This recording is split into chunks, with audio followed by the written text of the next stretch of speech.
As we are already late, and I'll not take much time to get started with, but let me provide you some guideline about the way we will run the session.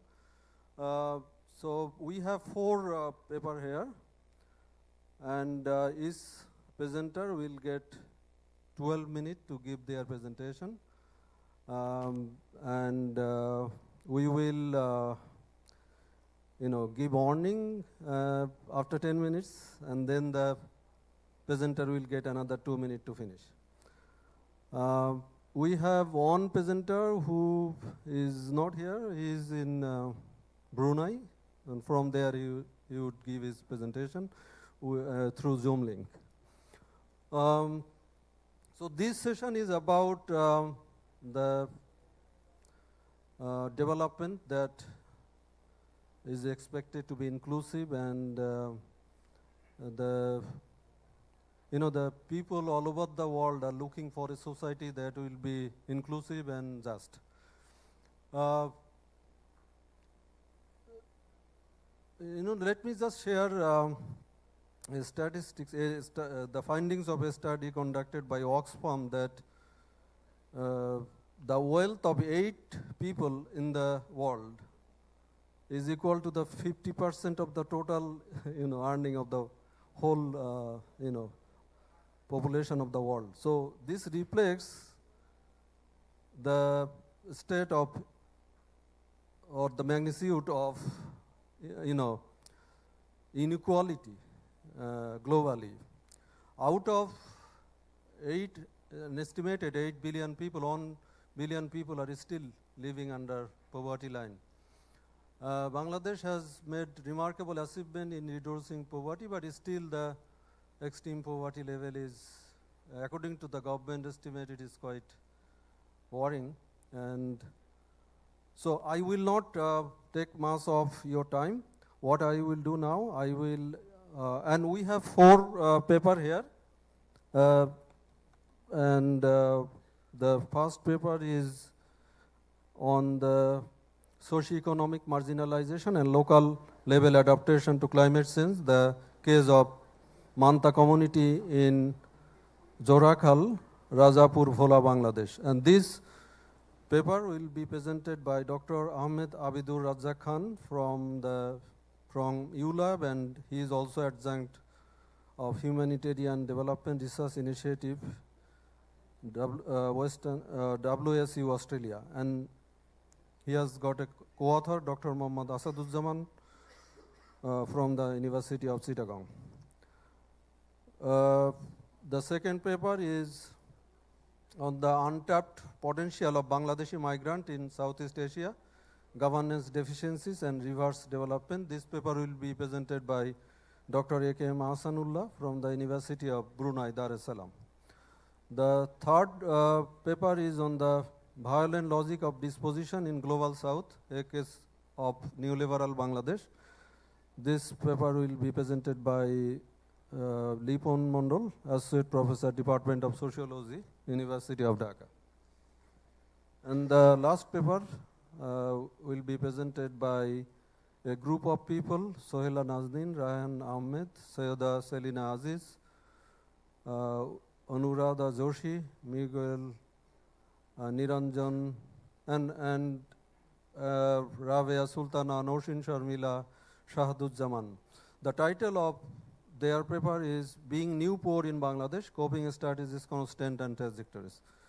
So these are the 4 papers that on which we will hear the discussion. I was supposed to be joined by 2 of my esteemed colleagues, Professor Shuchita Sharmin and Dr. Saiful Islam. Dr. Saiful Islam is here, and he is an associate professor of the Department of Development Studies.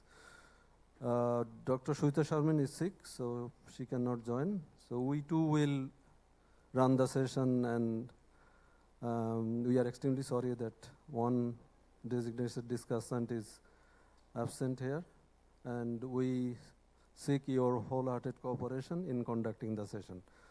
Having said that, I am now requesting the first presenter, Dr. Ahmed Abidur Razzak and Dr. Mohammad Asaduzzaman to give their presentation on the topic Socioeconomic Marginalization and Local Level Adaptation to Climate Change, the case of Manta community in Zorakhal, Rajapur, Bhola, Bangladesh. Dr. Khan, the session is yours. Thank you. Am I audible? Thank you very much. This is Dr. Ahmed Abid, and here I am with my co-researcher, Jamshed Al-Jiburi, who is a BURP graduate from CUET. So here we'd like to present the story of Zorakhal. We call it Bangla Zorakhalir Chithi, or Letters from Zorakhal. So this is about the story of a marginalized community who are trying to adapt during this time of climate change and complexities based in Bhola, Rajapur Union. May I have the original presentation, that one I sent this morning? I sent it to. This one is not the presentation, that one. Is it working? Can I change it?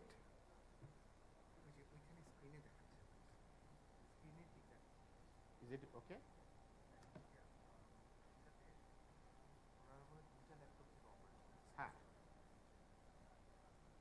আমি সকালে একটা পাঠিয়েছি sir হ্যাঁ এইটা তো দেয়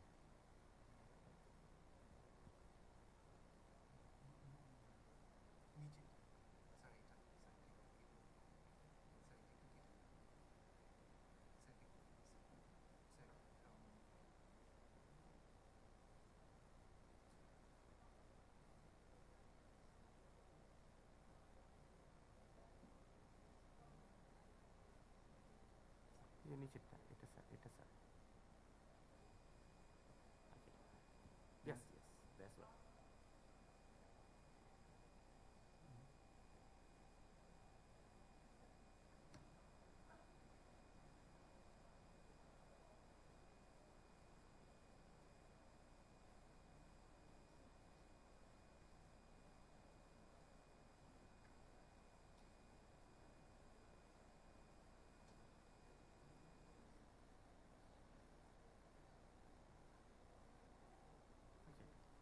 It's not moving.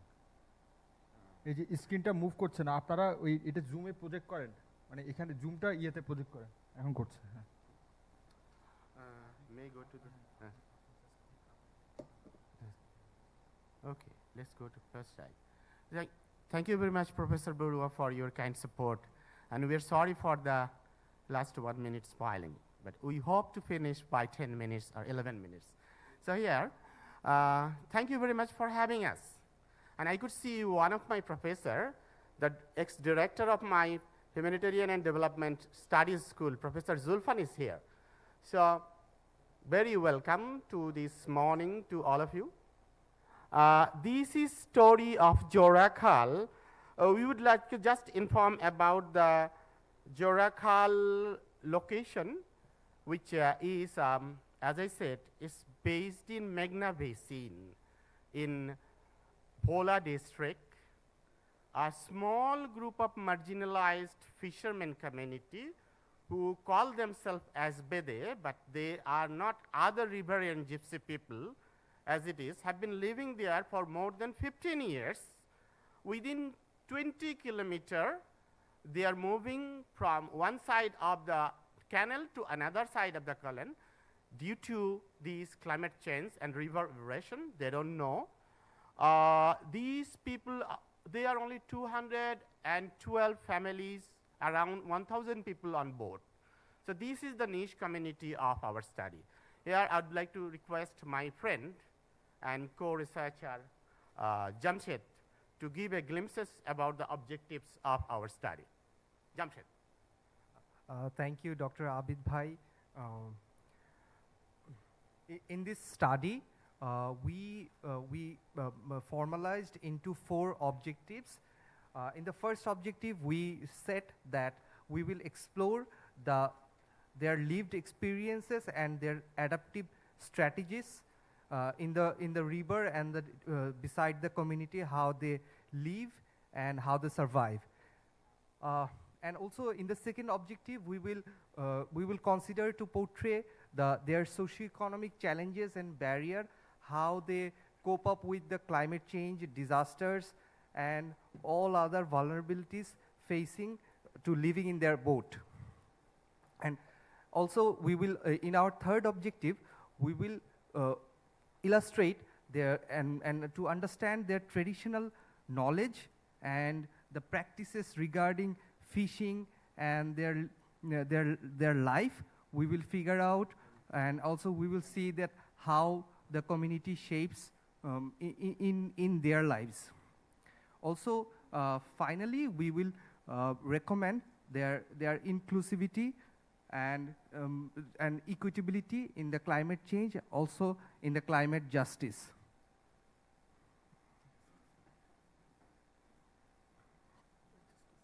Yes, sir.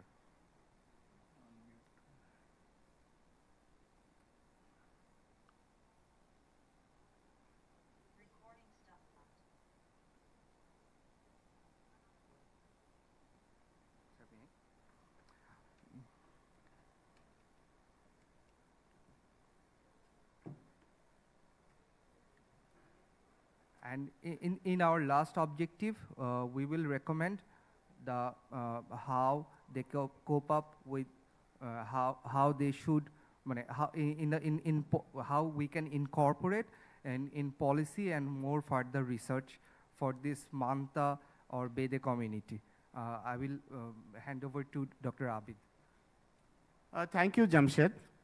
Unfortunately, one of our co-researcher, Dr. Muhammad Asaduzzaman, who is with the Climate Change Desk, advisor of the Dutch mission, he is not present here. So we are missing him. We developed the research design together, so we would like to get feedback from you about our research design. Can you move on? Okay. So, as like other development organizations, to map up their needs and struggle, we do a baseline study, especially about their situation, socio-economic and cultural practices, especially about their traditional knowledge, how they survive and how long they could survive. Remember, number is only 800, boat is 212, and 50% of their children are women. Thank you. Can you move to the next slide? No. So, we will definitely come up with case studies to map the complex issues, understanding, and will generate hypotheses for further research. Then we'll do the visual ethnography. Here I would like to mention, we will do a specific method for visual ethnography to observe their situation and how do they cope up with the climate and the community on land, and how government people are taking them or making scope for them for their livelihood. And finally, I would like to showcase some of the information that we are doing. Here is Shabnur, whose age was 12 when we first visited them a couple of years earlier. He had to wake up early hour in the morning before sunrise and had to follow the fellow mates to, without having any kind of food, to fetch fish in the Meghna and come back around 12 o'clock. She is the only graduate among the children and women who could go to the nearby madrasa up to class 2. And this is a mirror of this young fisherwoman, Jamejan Bibi. She met me a couple of years earlier when I was conducting study on disaster risk management, supported by the European Union. She knows me, and here is Dr. Asaduzzaman. So we are doing really close ethnography. We don't have any rush. That we would like to see what life means to them, how they could survive. they have to buy a piece of land after their death, and it takes huge pressure, although they are ethnically Muslim. That's one information from our study. Yes. And this is the visual ethnographic study we are developing. We call it Jorakhal's Chithi, letter from Jorakhal, a documentary we are making to bring this narrative to the development world. And that's all from us. There will be a Q&A session, but if we still have some few more minutes, 3 minutes, we could show a 3 minutes video reel to this audience. Do you have?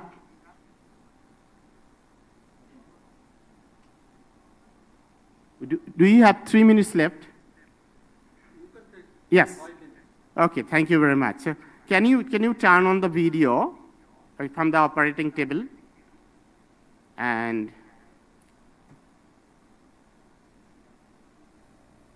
would it be connected directly?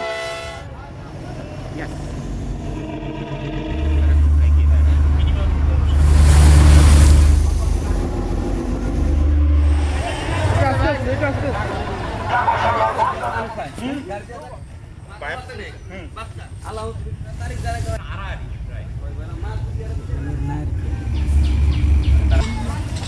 এই খালটার নাম কি বলতে পারো? জোরখাল, রাজাপুর জোরখাল।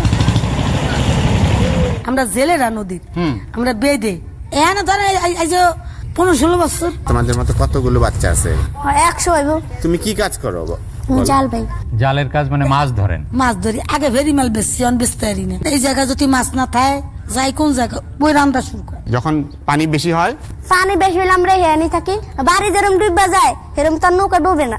আমার মা খালার আমার বাচ্চা ছাড়া এগো এই ইলিশ মাছ ডিম ছাড়বে, ওই সময় তো তুমি যাইতে পারবে না গাঙে, তখন তোমাদের খাবার কিভাবে ব্যবস্থা হয়? না খাইয়া মরবে, গাড়ির তো 10,000 লইছি। আমাকে থোয়াতে আছে তাই দিয়ে আমরা খাই। দাদন নেন? দাদন। আবার 2-1 মাস এসে গেলে আমরা না খেয়ে তাই ধরলে আমাকে বন্দি করে সালাম দিব হুরবাড়ি নিয়ে। আচ্ছা। কয়টার দিকে নাস্তা খাও? দানা 1-2টার দিকে। পেটের অভাবে নিজে বলা জেলে থুইয়া ঘুরতে আসে 12 মাস। এই যে পেশাব পায়খানা এগুলো করো, কোথায় করো? আমাকে বাড়ি নেই, ঘর দেওয়া নেই, তো আমরা কোথায় করব? পরের জায়গা পরের জমির ঘর বাড়ি দিয়ে থাই, আমি সে ঘরের মালিক না। অন লেফটিং করে এই ঘরে দিবে উড়াইতে আমারে নদীতেই। জি। মহিলারা কই যায়? আপনি ইজ্জত আমার দেখাইতে চান? না না। গোসল টোসল কি সব নদীতেই? জি। থাল ভান্ড ধুই এই পানি দিয়ে। নৌকার মধ্যে সবই অশিক্ষিত। আর যদি আমার 1 কলম পড়া থাকতো। লেখাপড়া করতে তোমার ভালো লাগে? ভালো তো লাগে, মারে চালাইবো কে? মাইয়া যখন বিয়ের লাগিয়েছে মার চিন্তা না হন। বরিশাল থেকে দি পোলার পাট্টি পোলাইয়া মাইয়া চাইয়া যায়, ডাইল ভাত খাইয়া চাই দিয়া মাইয়া লইয়া যায়। আমার মধ্যে দাদা যৌতুক নাই, বিয়া শাদির কালে আপনার অর্ধেক আমার অর্ধেক। অসুখ বিসুখ হইলে তোমরা কি করো? অসুখ বিসুখ হইলে আর কি, আর মারা অসুখ দেয়। হাসপাতাল হয়েছে তোমার ভোলা। আপনি কি দিবে আমার খরচ? ডাক্তার কি দিবে? চুরি টুরি হয় তোমাদের নৌকায়? জি, 2-1 মাল মেরে ভেঙে টেঙ্গে জি যা কিছু সব লইয়া যায় লুটপাট করে। ডাকাত আসে নাকি? জি। ও, সেই জন্য তুমি বলতেছিলে ভয় লাগে? জি। বাচ্চারা নৌকার থেকে পড়ে পানিতে ডুবে মারা যায়? জি। কাশি দিয়া পানি গিয়া থইয়া তো নদী যাই মরছে, বহুত মানুষ আমার মধ্যে মরছে। তো বোনজি মরছে, 4,000 টাকার মাটি কিনে খবর দিছি। অনেক বাঙালি হয়েছে শোষা। সরকার যদি জিজ্ঞেস করে সরকারের কাছে কি চাও? সরকারের কাছে চাই আমরা বাড়ি। টাকার জন্য মাইয়া অপারেশন করতে পারি না, নিজে অপারেশন করতে পারি না। নৌকা থাকতে আর ভালো লাগে না, বুঝলেন? আমার জীবন যেমন এই একটা নদীর থেকে আমরা খারাপ। ও চাউলটা যেন আমি দিলে আমার লাড়কি লাগবে না, আমার লবণ লাগবে না। তোমার বোনের তো বিয়ে হয়ে গেছে। জি। তাহলে তোমার বিয়ে হয়ে গেলে তোমার মাকে কে দেখবে? হেডিতে একটা কথা, কত সরকার নিল নাম, এই জীবন সবারই গেল। সকালে 1200 টাকার মাছ ধরলেন, কিন্তু দৈনিক খরচ আছে 2 থেকে 2,500 টাকা নাকি?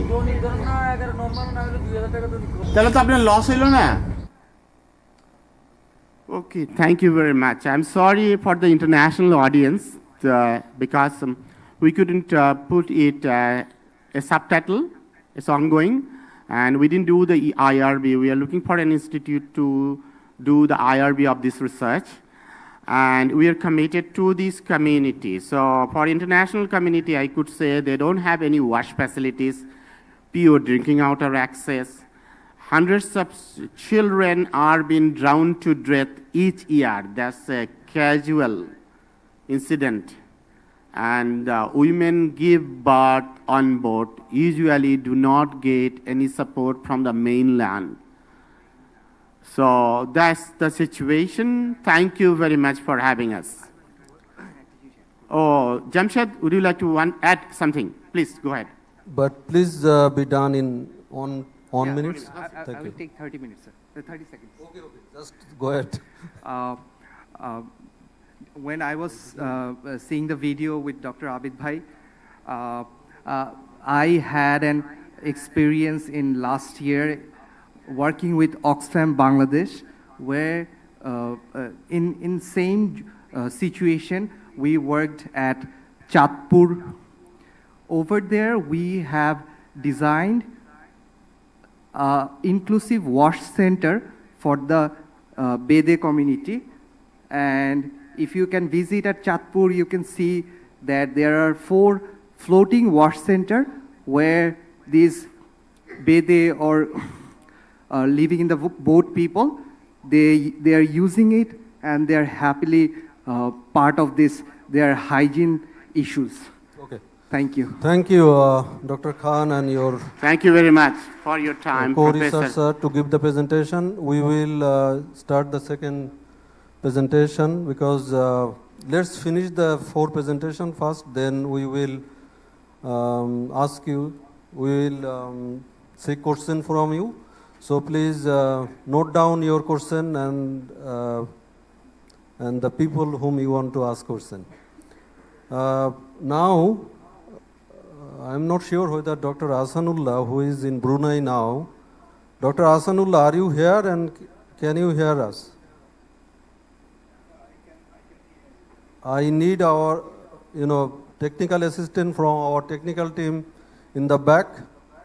Can you set the Zoom in such a way so that we can hear the presentation of Dr. Ahsanullah?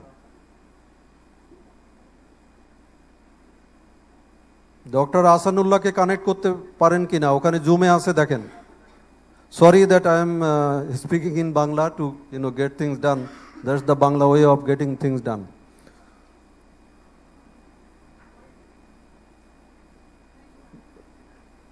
Dr. Ahsanullah, can you hear us?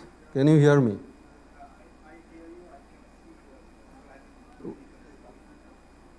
We cannot hear you. Technical team. Yes.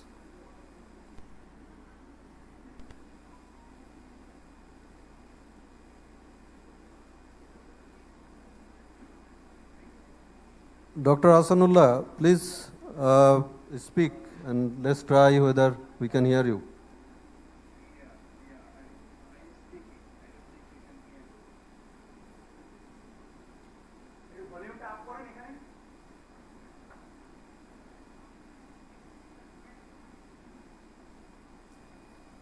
Is it okay now? Dr. Ahsanullah? Yeah. Please. Yeah, Okay, we can hear you now. Thank you for joining us. Can you hear me? We can hear you clearly this time. Yeah, I guess you have to remove the previous presentation is still on the screen. Okay, please remove the previous presentation from the screen so that we can see his presentation.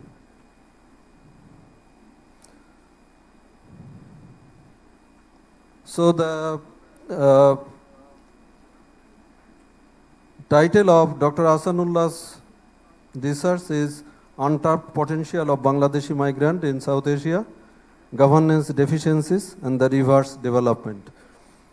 Dr. Ahsanullah is an established researcher in the field of international migrant, and he has published a lot, and he is working at the University of Brunei, Dar es Salaam. So I am asking Professor Ahsanullah to give his presentation, and I will request him to finish his presentation in 10 minutes time. Thank you. Please go ahead. Thank you. Can I request to make me host so I can share my screen? Can you please make Professor Hasanullah host so that he can share his screen with us.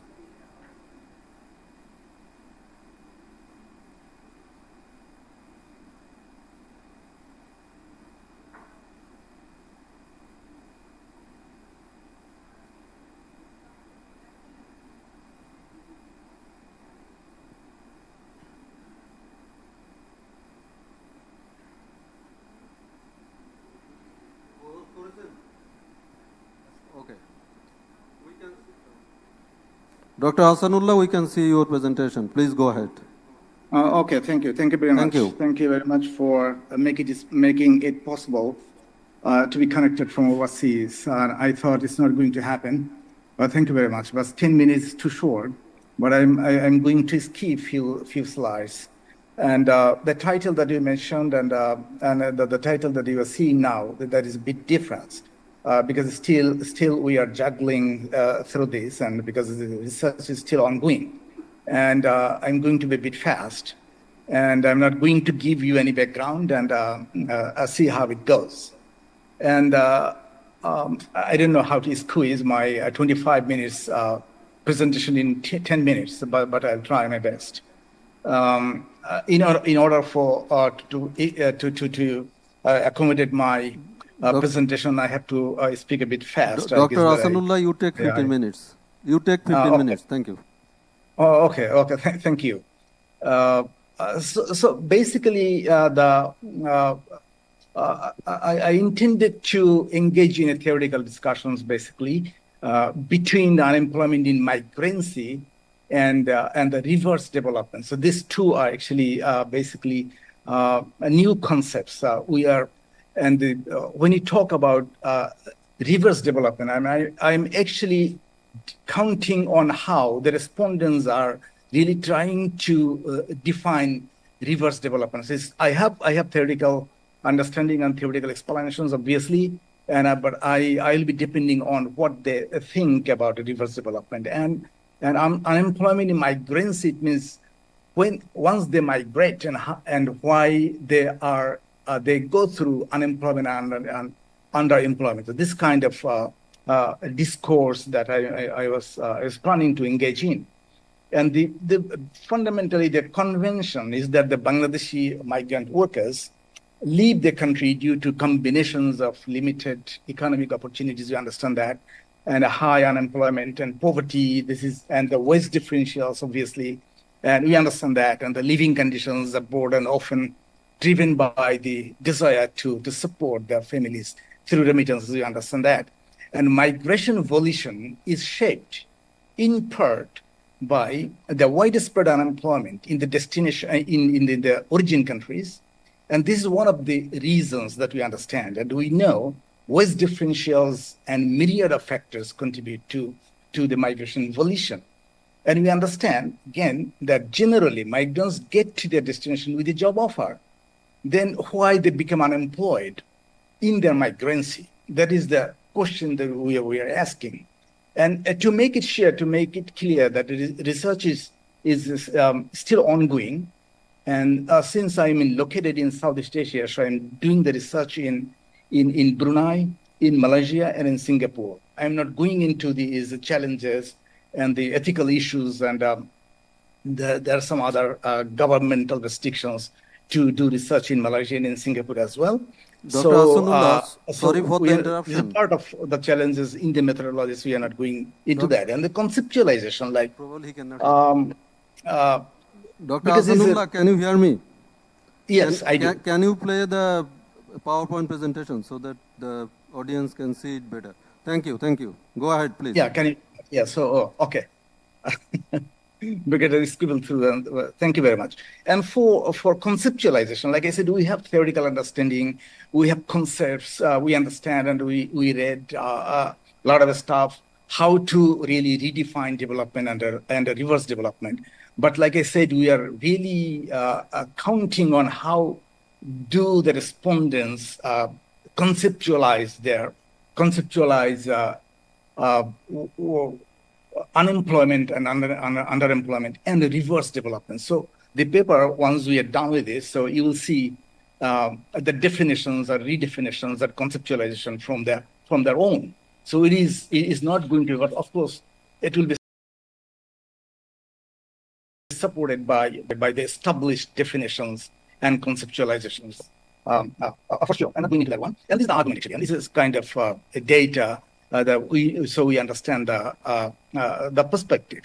In Brunei, you see around 15,000 migrant workers from Bangladesh, but we are not sure actually because there are some other issues for us not to be able to come up with the precise data. There are so many undocumented in Malaysia, in Brunei, and there are difficult, of course, for Singapore. It is because the surveillance system is very strong, so it's not very easy for migrants to stay without stay over without legal documents, right? So, and the conceptualization, I mentioned this to you already. So let me, like the theoretical frameworks suggesting pathways to economic improvement, and many Bangladeshi migrants face unemployment upon arrivals. That is one of the things that we are interested in. And due to stringent labor laws, economic downturns, and xenophobic policies, we understand that. And however, the role of unemployment agencies in perpetuating exploitative or exploitations and cannot be overstated or understated.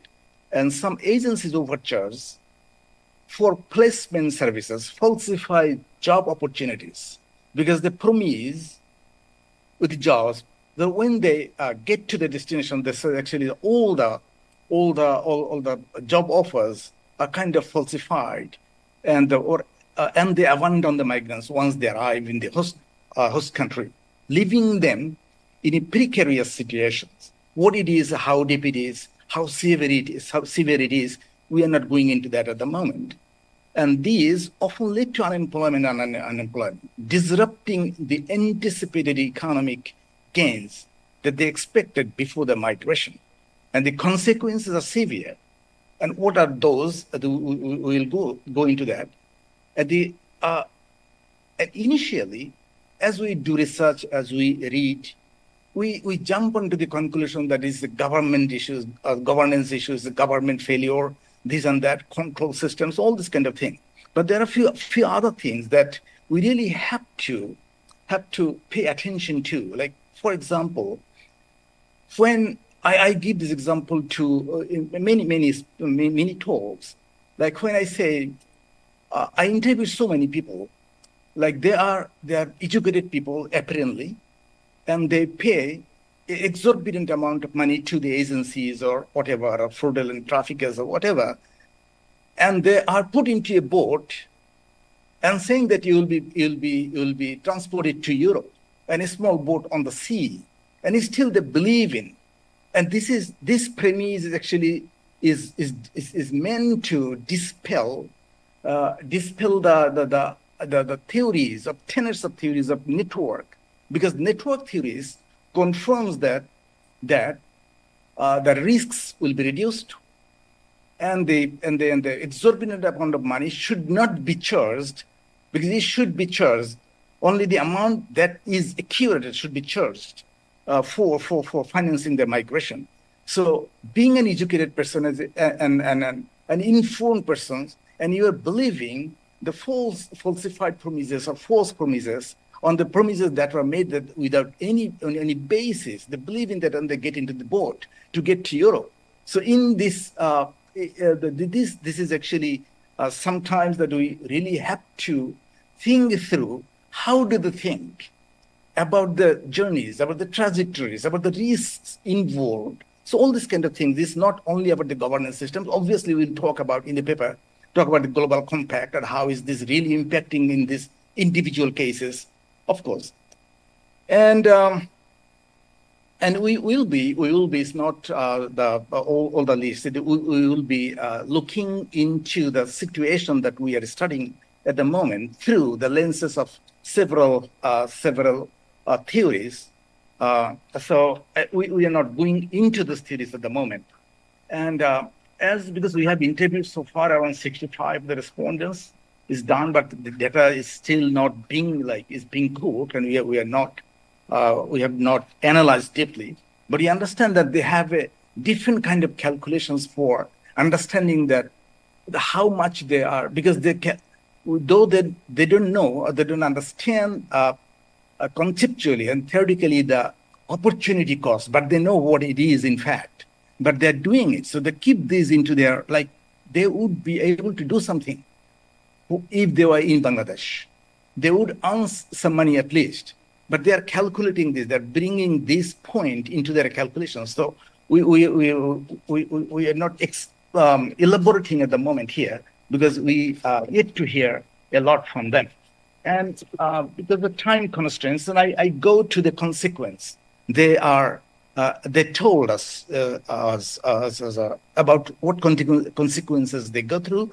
They come up with. One is the indebtedness. Like what is that in fact? But so far, out of 65 or 64, I'm not very sure at the moment how many have finished interviewing, but it seems that all of them, it means 100% of the respondents claim that they borrowed money from different or multiple sources to finance their migration, right? And they are waiting to recoup the money so that they can pay back. Otherwise, they mortgage their land or whatever, some other assets, or loan from friends or any informal money lenders. So that is, since they are unemployed, they can't really recoup the money. And that makes them indebted. This is more than the money they borrowed or borrowed before they migrated. And at some point of time, there is our language that demoralized, but of course they cannot say demoralization. What is that? We understand that they get demoralized at some point of time. There is no work, no food, no formal accommodations, and there are fears of arrest by the police. And still in Brunei, police are a bit lenient. In Malaysia's cases, like police accepts bribes sometimes if you don't have money. The bribes, it is written in informal paper, and you pay the bribes when you have some money. But in Singapore, it's difficult. So in 3 different countries, a different kind of situation they go through. And engage, that is, we have seen like out of 65 or 64, around 70%, they said that there's kind of engaged in a romantic relationship that leads to the extramarital relations, and many of them really said that they're having with multiple relationships with the different, like Indonesians, Dr. Hasanullah, and Filipino, this and that. Please finish in 2 minutes. Thank you. How many minutes more? 2 minutes. Oh, 2 minutes. Okay, so it's I'm almost done. So leading to, and there are many of them who reported that they have kind of they got separated from the family back home, and there are some divorce cases. But like I said, it's impossible for us to go deep into that at the moment. And overall, what happened? They decreased the amount of remittances, and you can see overall count. The Bangladesh bank accounts also saying like every month is declining. This is one of the reasons, but we never look into that deeply.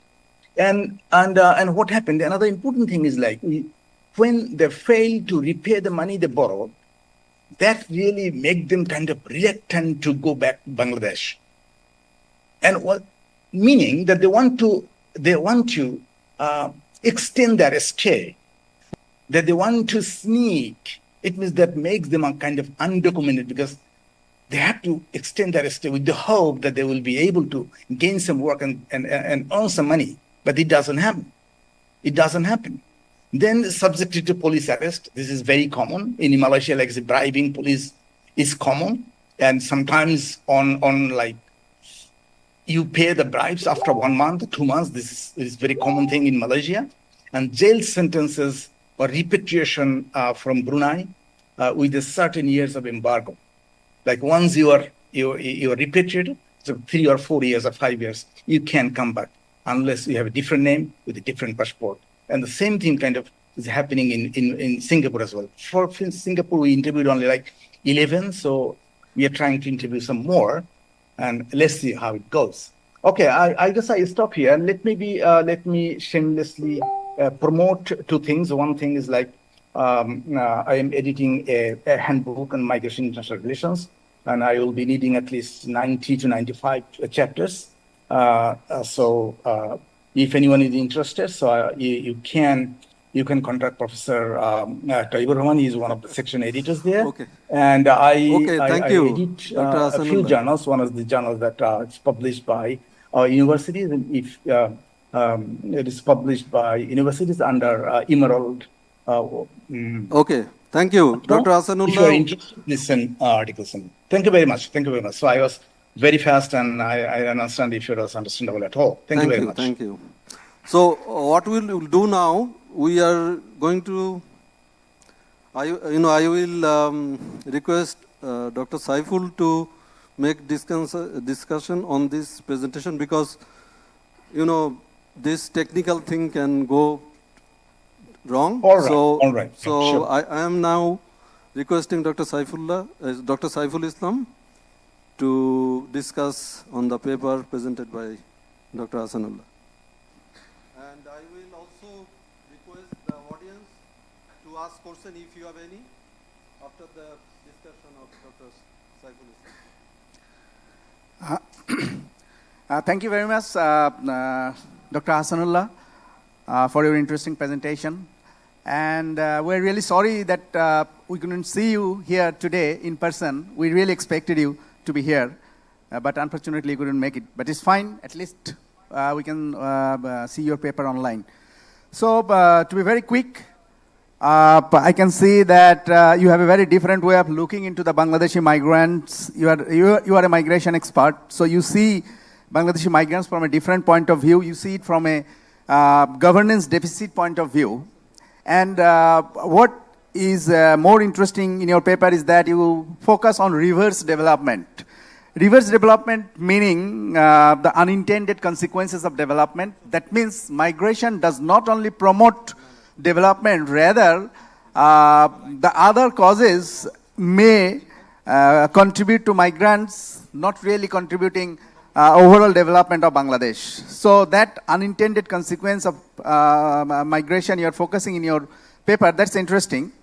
But, and I'm not going to talk in detail about the good points of the paper. There are many good points. It is in detail, and the theoretical framework is good, although you are using quite a number of theories. But if you can use it in your paper, that would be good.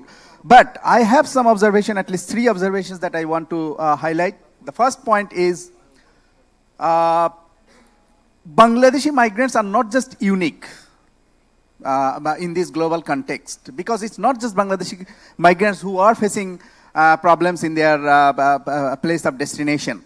So I would be even more interested to know what are the global scenarios and the global context, particularly other underdeveloped countries. What do they face? For example, the Asian and African countries, how do they face these problems, the migrants, the migration context?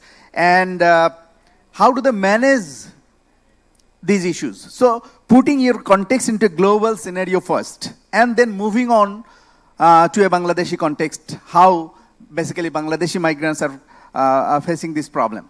The second point that what I want to mention is I would rather a little bit more interested to know about the everyday experiences of unemployed migrants in their destination. What do they do? How do they manage their condition? What are the strategies they adopt to manage that condition? So putting your migrants into a more anthropological insights, it can be one of your objectives if you have time to incorporate this part of looking more the nuanced everyday life experiences of the migrants workers in their everyday life. How do they manage the situation, and what are the strategies they adopt?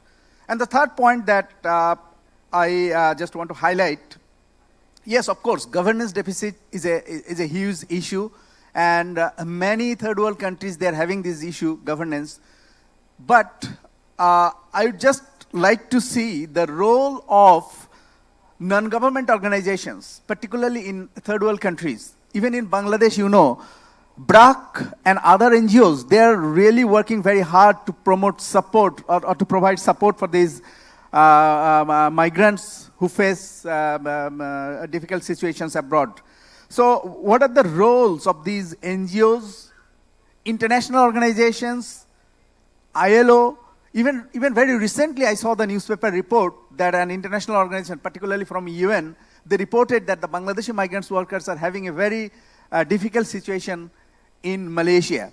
So how these local, national, and international organizations, they're playing a role to help mitigate these sufferings for the migrant workers. So these are the points that I want to highlight. I hope you have an interesting paper that definitely will add to the for the support of the Bangladeshi migrants workers.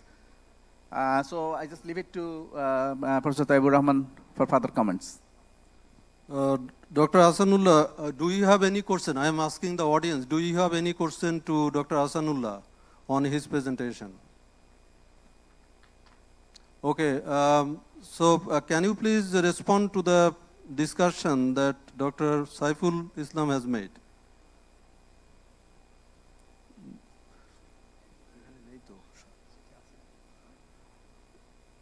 Thank you very much. No, first thing is like, the first comment is more or less structural. And obviously, when you start writing a paper, we start from the global picture. That is obvious. And I had to dive into the focus, into the paper immediately without giving a global picture. And that is actually coming. And you know, like the focus of this particular paper or particular research is, this focus is so focused. So I had to really weed out like so many other things. So I had to really dive into why they are unemployed in migrancy. That is a new thing, because it is always understood that when they come to other countries and overseas, and they come with a job offer. That is, without a job offer, you can't come. If you're not a tourist, if you're not a medical migrant, right? You have to give them the offer. But once they get to the destination, they say they don't have any job, in fact. So it's a falsified document that they were handed in, right? So that is one of the things. Yes, so I had to dive into that. And obviously, and you know, like, sometimes it's contextual, sometimes it's region specific, sometimes it's country specific. Like, we can't, with this situation, we can't really compare with those from Africa at the moment. Because in Southeast Asia, you don't see any African workers. You see South Asian, mostly on Southeast Asian. So it is easy for any researcher to exclude them from this domain. So they are kind of, it's easy for anyone to exclude those from Africa and let alone from other countries, Central Asia, for example. No one, in fact, right? So this is one of the things. And another thing is like, how do they, what is their lifestyle, or what do they do? How do they spend their life and time and whatever in unemployment, right? So what really sparked me to undertake this research was like, one day I was like somewhere, and some people came to me when I was inside the car, and they said that they don't have any money to buy food or anything. Then that got me like into the conversations and where are they from? Because sometimes we don't know if they're from India or from Nepal. Sometimes it's difficult to distinguish. We started talking in Bengali. Then I knew that they are from Bangladesh for the last 6-7 months ago. And in like around 10% of them, they got like around maybe 10 days or 12 days of work that was like out of their, like they really didn't know the way to work, and somebody just picked them from the street. Can you do this? Can you clean my house? Can you cut the grass in the lawn, kind of thing? So it is in 6-7 months, they work for 10 days, for 15 days, not more than that. Dr. Right, Hasanullah, can you finish? Thank you. Yeah, then the last one. So that is, okay, so last one is, non-government organizations, for example, right, and or ILO, IOM, UN, or NGOs. Even you see, first thing, the NGOs globally are on the decline in their role. I understand BRAC is doing something. BRAC is limited. BRAC is no longer an NGO anymore. Like their funding has squeezed like 25% from 100% to 25%. There's no money, in fact. And they're doing it just to still to keep the status of their NGOs. And for ILO, for IOM, you go there because I was involved in one of the IOM annual report on migration. So all are like civil servants. And their way of thinking about migration is totally different. For example, if you look at the Global Compact, it doesn't work, and the tenets and the components they include in the Global Compact to look after the well-being of the migrants, it never goes down to the people who are in badly need of attentions, you know. So it doesn't really work because I work with them in Geneva and I saw how their thinking is different, the way of doing is different, and dependent on the papers, you know. So it's difficult, but I might be a bit. Thank you, Dr. Hasanullah, for your excellent presentation. Thank you very much. Thank you very much. We are sorry that we are running out of time. So thank you so much for your participation. And this is a very well-written work, and you are working on it. Thank you. Okay, so now this time pressure is killing us, actually. And it's really difficult to run this session with so much pressure. So now I request the Dr. Lipon Mondol, Associate Professor, Department of Sociology, University of Dhaka, to give his presentation on the topic, the violent logic of disposition in the Global South, a case of neoliberal Bangladesh. Dr. Lipon Mondol, the session is yours.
সবাই তো এদিকেই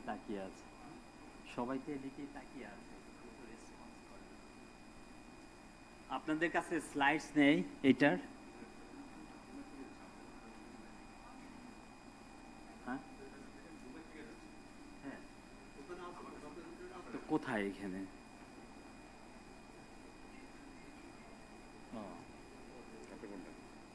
সেটা বলে দিই। হ্যাঁ, এটুকু তো বলে দিলেই হতো যে এখানে দেওয়া আছে, সবাই এসে ওইটাকে নক করবে।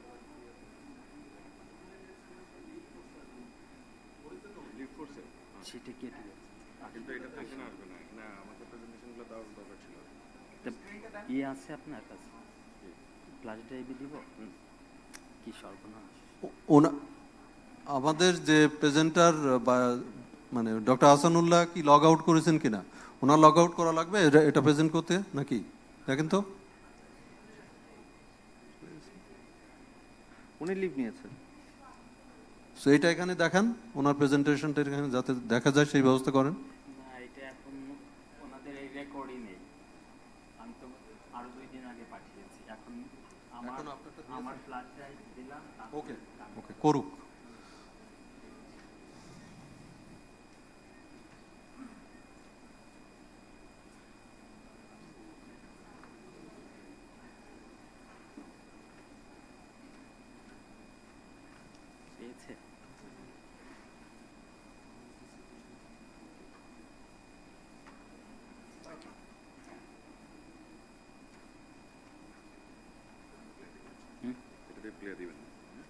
দেওয়ার পরে শুনেন তারপরে আমি মুভ করবো কোথা দিয়ে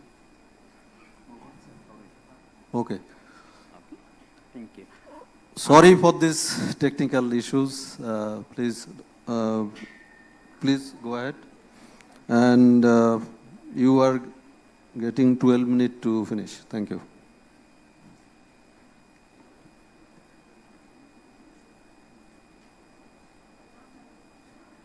So I cannot see it here. এটার এখানে কেউ আছে? এটা তো আসে না।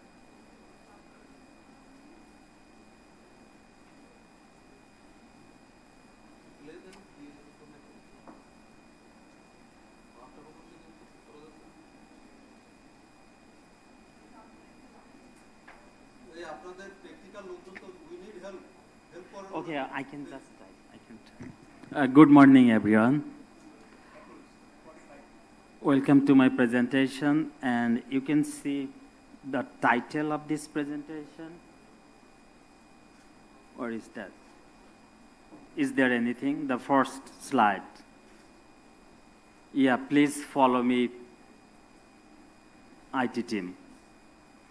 So this is the topic of my presentation, the violent logic of dispossession in the global south, a case of neoliberal Bangladesh. So I have one major research question. How do urban authorities capitalize on dispossession to punish the poor in Bangladesh? In particular, how do state and market actors use mainly informal mechanisms to govern the dispossessed and resist the urban unrest in Bangladesh? So it will be clear very soon what I am going to talk about. But the formal research question is here. So I will request the audience to keep silent, please. Thank you. So next slide. Next one, please.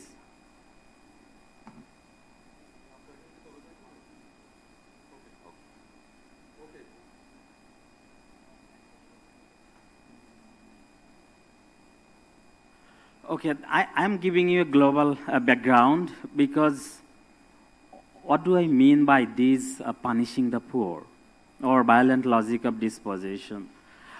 There is global history behind this because everywhere, every city in the world, poor are being punished in numerous ways. And we have, at least in this city or in every city in Bangladesh.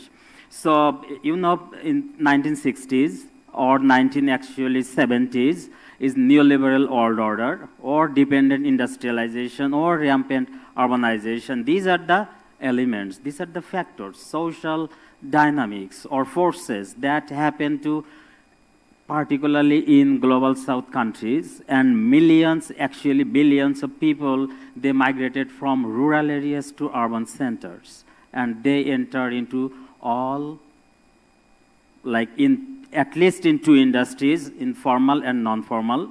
So here you can see right now in Bangladesh, in urban sector, 75% employment is in informal sector. So it's a huge influx of population, huge, and globally billions, and at least 4 billion people right now. 4 billion people are considered the growing army of dispossessed. That means these people are genuinely and accurately dispossessed in numerous ways. So I am telling that a story from Dhaka or from Bangladesh, connecting with the global issues. So here are some global snapshots. In the USA, how the poor people are being punished by the state, by the market agencies, and so many other actors. So Wakant is a professor at Berkeley, UC. So he made the huge contribution and the most, I say, groundbreaking work. And based on these 3 books, many, at least 12 countries, they adopted policies and changed their policies for improving the poor people's life. So Louis Wakant, he has three theories on these three books. The fatal triangle and then deadly triangle and deadly symbiosis. These are all critical arts and maybe some, I would say, difficult to make you understand in this short time. But the main message is here, state and market actors. They are working combinedly to punish American people, particularly 44 million people.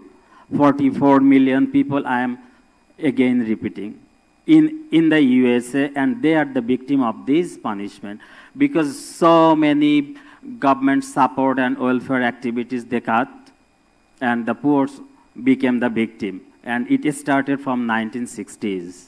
So then onward, it is like spreading out throughout the world. In the Europe, it happened, particularly end of 80s, and you know Margaret Thatcher, fall of Margaret Thatcher, and so many other events. And these all happened because a book was then published by Peter Townsend, and that was the major pushback to the Margaret Thatcher's reign or ruling time during that time. So this working on this poverty or dispossession is a huge impact on global societies. Then another work in Philippines, they also work how poor are being punished over there. In Colombia, a lot of people are there, particularly scholars, critical scholars, they are working on this.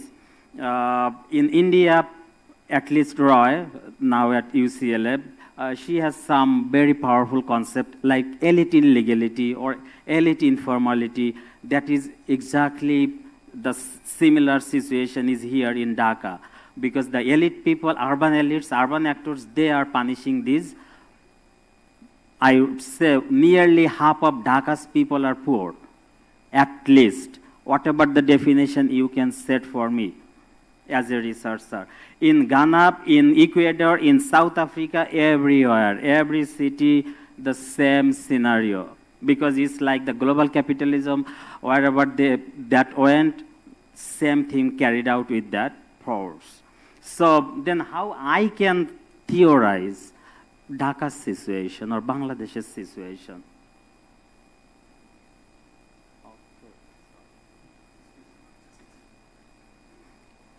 এটা যদি ওটার সাথে connect করা থাকে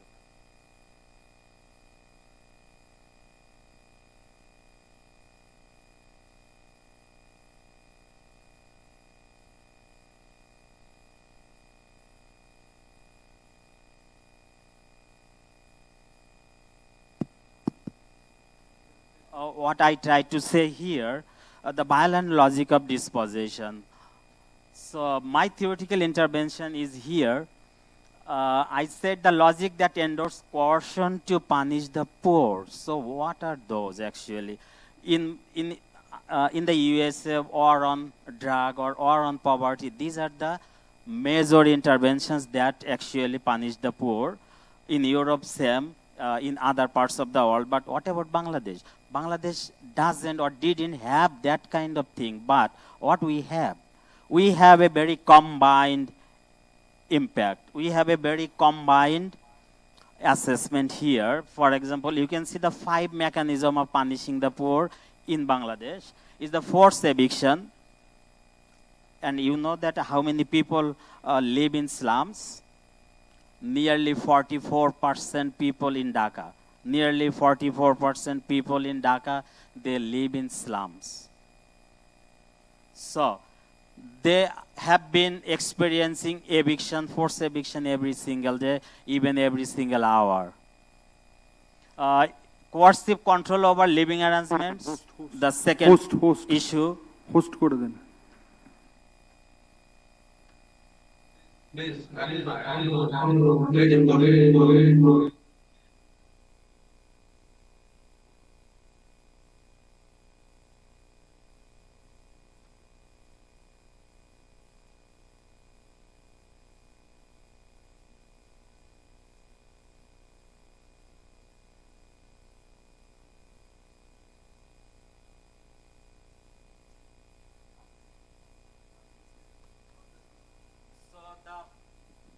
The third factor here,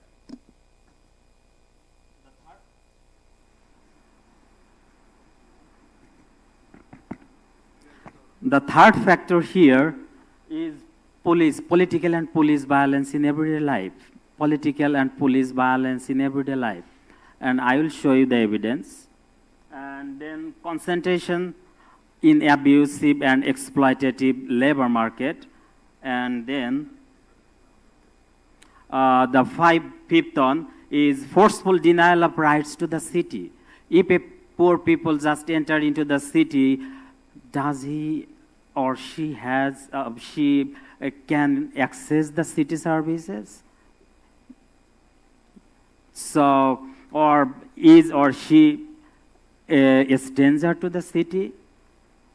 If the definition is if a poor person enters into the city and give the service or work whatever in capacity, they create the access to get basic services from the city. That means your work can make your right to the city.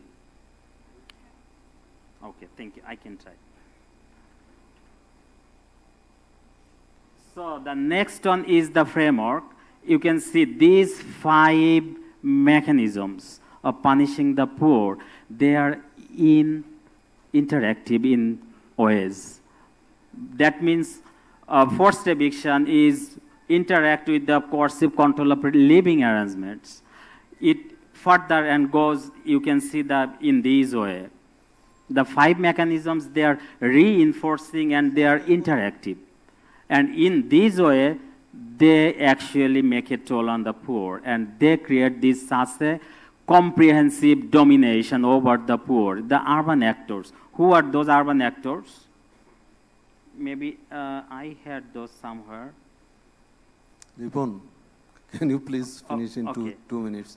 Okay. Sorry for this intervention. 2 Please. minutes? Yeah, 2 minutes. Saying? Yeah. Okay. So Just findings. I didn't even enter into my findings. So this is the I'm going very quickly, is the methodology. You can see here the 5 slums and my survey with 226 people.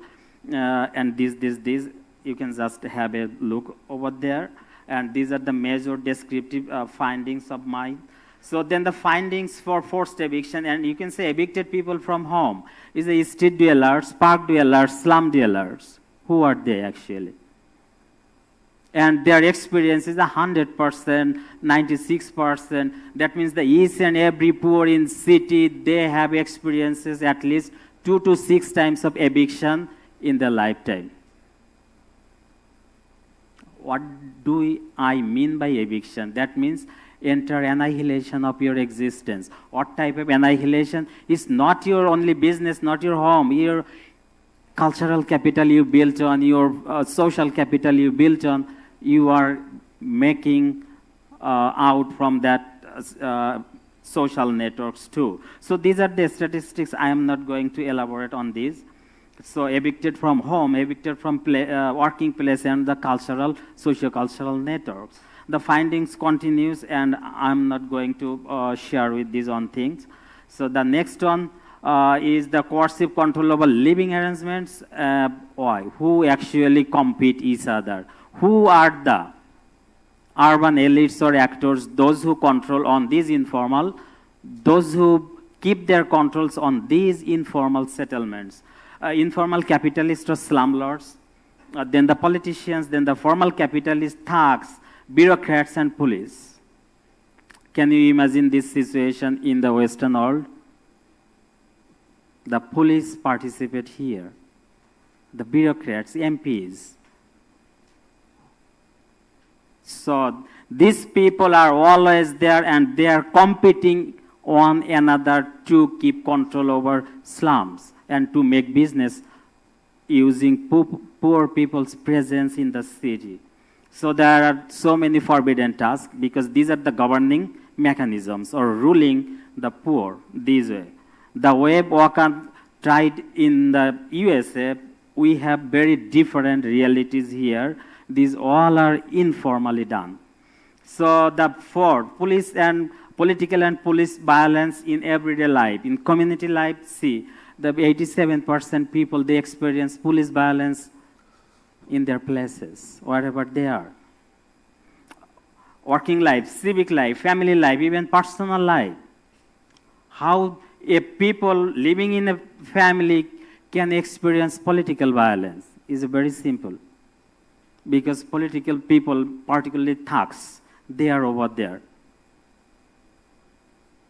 Mr. To make Dipon, your life, I'm please taking on finish in 1 minute. one more minute. Okay. Thank you. So, and there are some criminal and crime records here. Table 5, the oppressive and abusive informal labor market.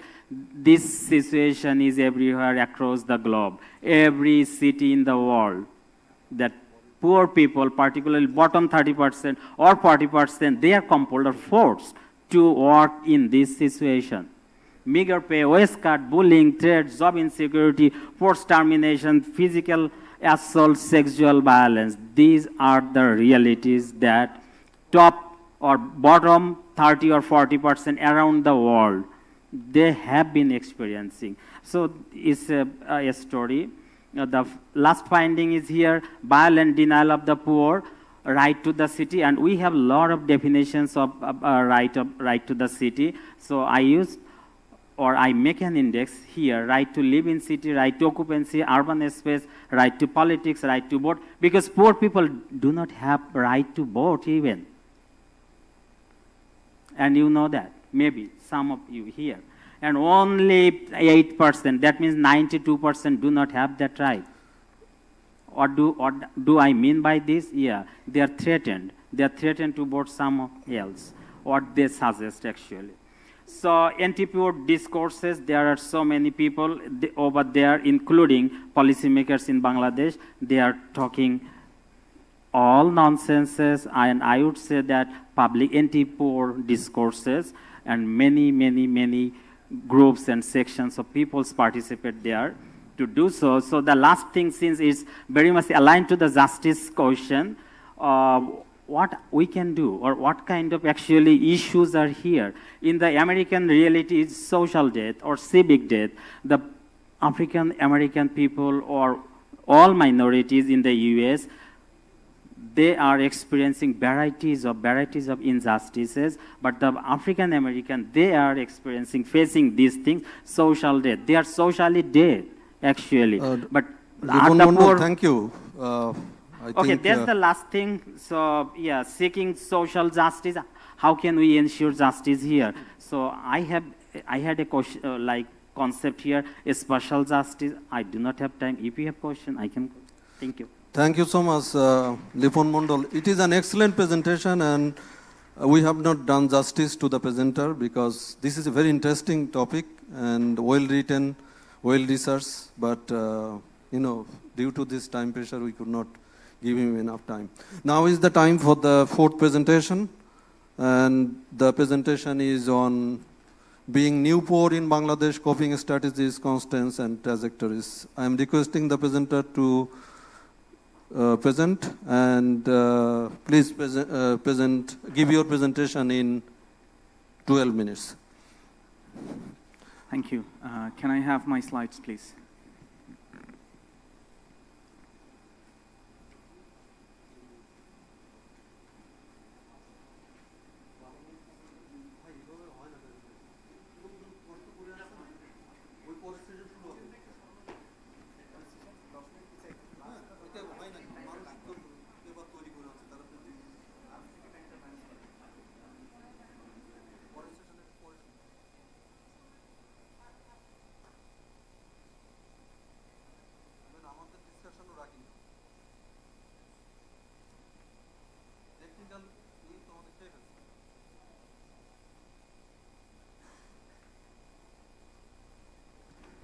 So, thank you and very good morning to everyone.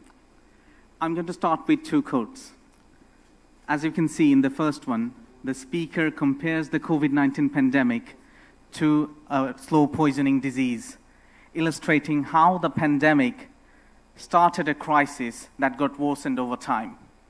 And in the second one, we can see the plight of the lower middle income or the middle income people who could not reach out for support and were also not considered eligible for getting support.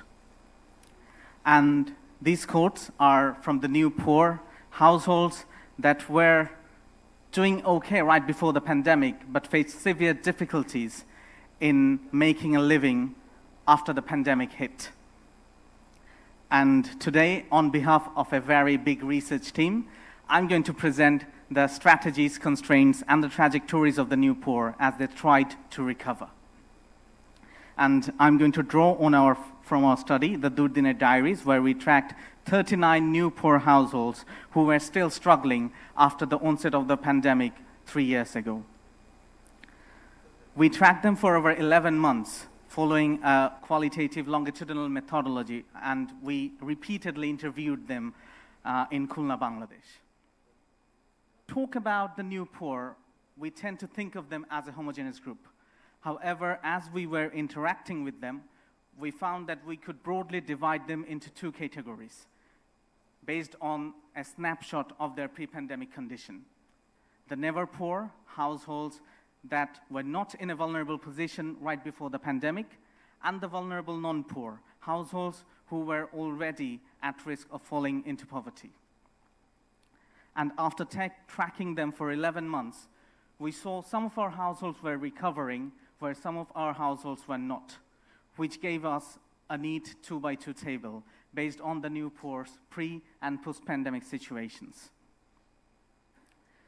Now, in our case, we tried to focus specifically on the stability of the occupation and income of the new poor to understand where they were before the pandemic. And we tried to understand what's changed in the context of the poly-crisis, which started from the pandemic and then got accentuated by events like the Russia-Ukraine war and the latest inflation. Our new poor were located in 3 areas. The urban households were from an informal settlement in the Khulna city, the rural households were from 2 villages, and the peri-urban area was very close to Khulna city. Now, we talked about the never poor and the vulnerable non-poor households who had very different pre-pandemic situations. As the slide suggests, you can see, compared to the vulnerable non-poor households, the never poor household could absorb shocks without selling assets, had stable occupations, had varied diet including regular intake of animal protein, could access better and relatively expensive schooling and healthcare, could financially help others, and had the ability to take large loans. And this categorization was important because the networks that the new poor could access differed on their pre-pandemic situations. As you can see from the slide, from one of our exercises, the never poor and the vulnerable non-poor tried to access different networks as they tried to recover. Now, moving on to the strategies that the new poor adopted in their path to recovery, reducing consumption in food, health, and education came to the forefront. The new poor borrowed extensively from their relatives and NGOs, which were essentially the microfinance institutions, and they tried to access social protection such as the TCB card or the VWB cards. To counter the livelihood shock, the new poor were engaged in multiple jobs and tried to employ their non-earning members into income-generating activities. However, only a few of our households voiced concerns about getting access to different services. And in all of these strategies, strong networks were essential because the success of a strategy relied heavily on what kind of network you have. For example, different networks, formal networks, informal networks, family network, or community network. In employing these strategies, the new poor faced various constraints. Some of them depleted their savings and were trapped in debt. Since having the right networks was really crucial, the new poor, some of the households were frustrated by lack of them. And in addition, they were considered as not poor enough. So the formal and informal entities considered them as ineligible to get support. Social norms associated with honor and shame restricted some new poor households, especially the never poor households, in reaching out for support, whereas patriarchal norms restricted some households from engaging their female members in income-generating activities outside of their homes. Many of our new poor households were many of our new poor households held the view that the government, the central government, was allocating funds for them. However, the local representatives are misappropriating them. So this consolidated their belief that the government, they will not receive anything from the government, and that made them really hopeless. Another major constraint was the health-related constraints, and some of our new poor households had members who were unable to work due to various health issues or had to spend a considerable sum for their treatment. Now, I mentioned that networks were key. You have 5 minutes to finish. Okay, thank you. And the number of network, their type and strength, determined what strategies would work and what strategies wouldn't. The first point of contact for the new poor was overwhelmingly their relatives. However, they were also in a very difficult situation, so those networks got exhausted very quickly. Networks also differed in their purposes.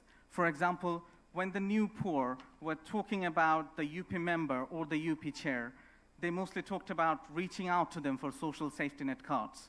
Whereas when they were talking about the UP office, they talked about reaching out for different documents, such as birth certificates or trade license. For financial support, the new poor relied heavily on the NGOs, and the never poor also could access the banks, which was not the case for most of our vulnerable non-poor households. And you can also see how the new poor tried to access the informal networks, especially the ruling party leader, local elites, and business dealers that they worked with.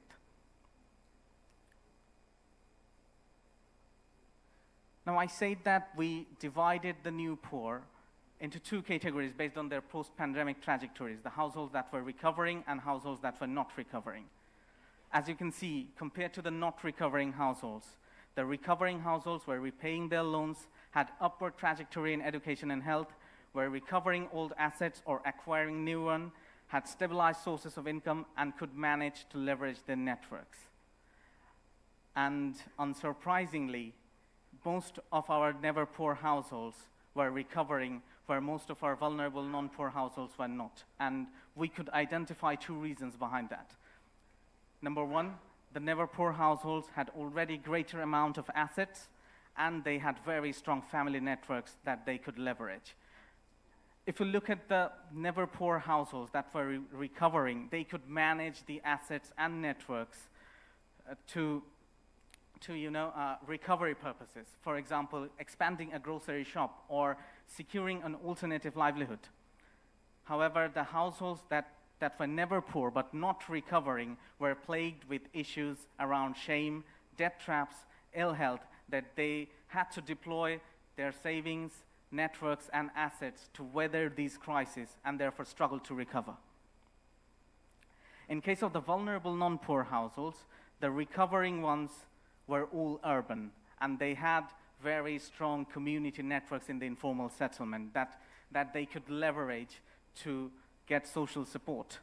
Whereas the vulnerable households that were not recovering, which accounts for the most number of households in our study, were stuck in low-income occupation, had unstable income, were trapped in debt, had weaker community networks, and had almost limited or no market or government networks.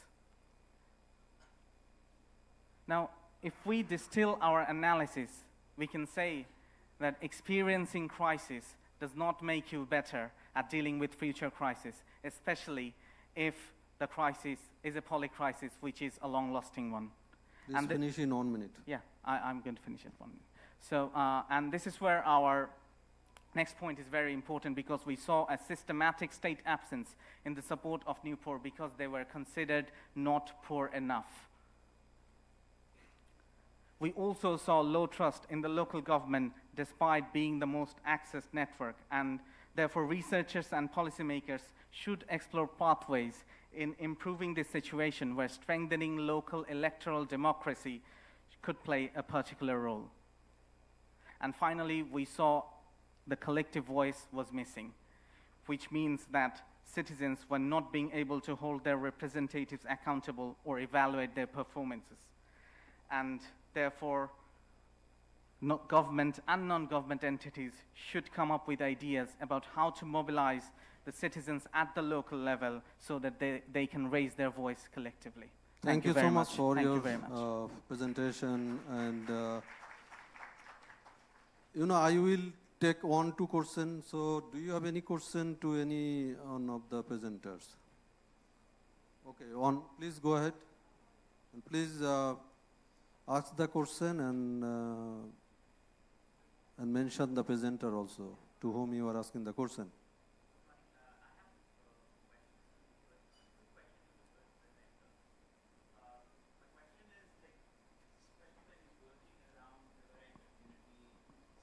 Are you also looking at, because often we see how the livelihood practices of these community, which was more traditional in nature, we see there is re-theorizing of livelihood, like they shifting to a new forms of livelihood as well, right?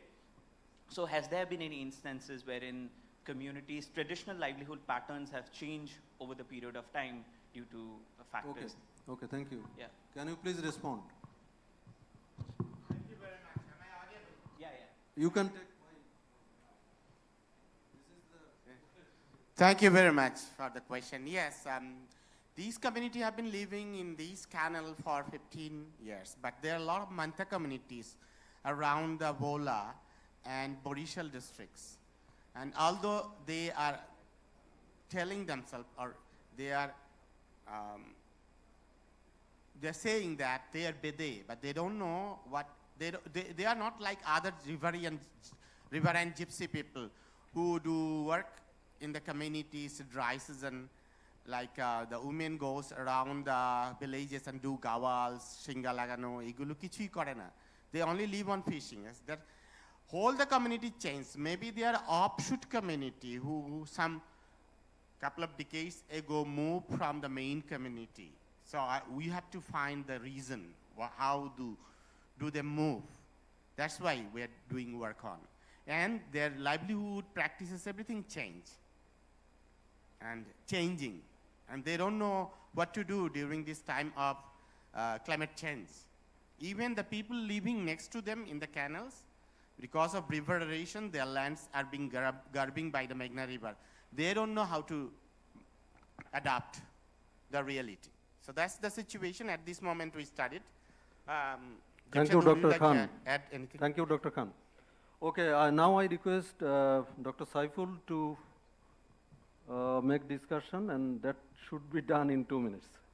I'm sorry that, I don't feel even comfortable in running this session because of the time pressure, because I am one of you, right?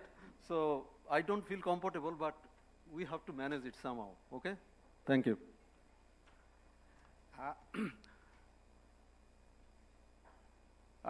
We're really privileged to have these very interesting and good papers, but unfortunately, we really could not do justice to the papers because of the time constraints. So we're really very sorry about that, but I'll just take very quick comments because I have taken a lot of points, but I myself even do not have enough time to read out these points. So the first point is to the question is the presenters of Bede community, they have mentioned.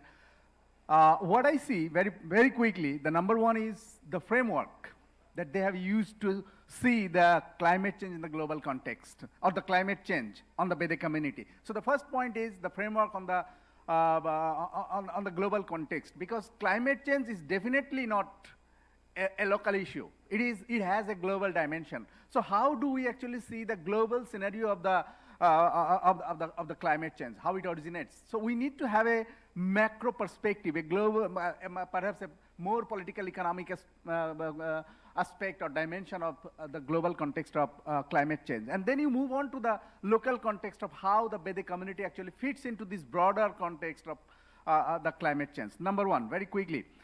About the analysis, I would say that social constructionism, if you have heard about it, Berger and Lachman talks about social constructionism, how the local knowledge is created. So how the local Bede community they basically, they have, what are the local knowledge systems they have, what are the vocabularies they use, what are the local indigenous technologies they use to adjust to the changing condition. So the social constructionist framework, as offered by Bergeron and Lachman, that could be one of the important. And this James Scott is he works in Malaysian context, and he shows how the peasants basically, they respond to the oppressions they face in their everyday life. So punishments, how do they actually respond to this context? Are these slum dwellers or the urban poor alone? Definitely, I'm sure not. There are other supporters or NGOs or other things. They have some sort of support networks.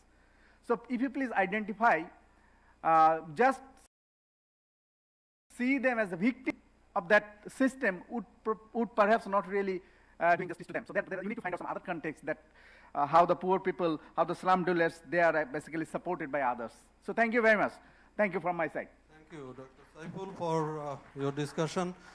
Due to time constraint, we could not make a very good paper, and you have focused on how the poor, new poor during the COVID suffered and what are the strategies that they pursued in order to recover. And you have already mentioned that the state did not play its due role in helping them to come out. But I think one thing you can, probably it is in your paper, that you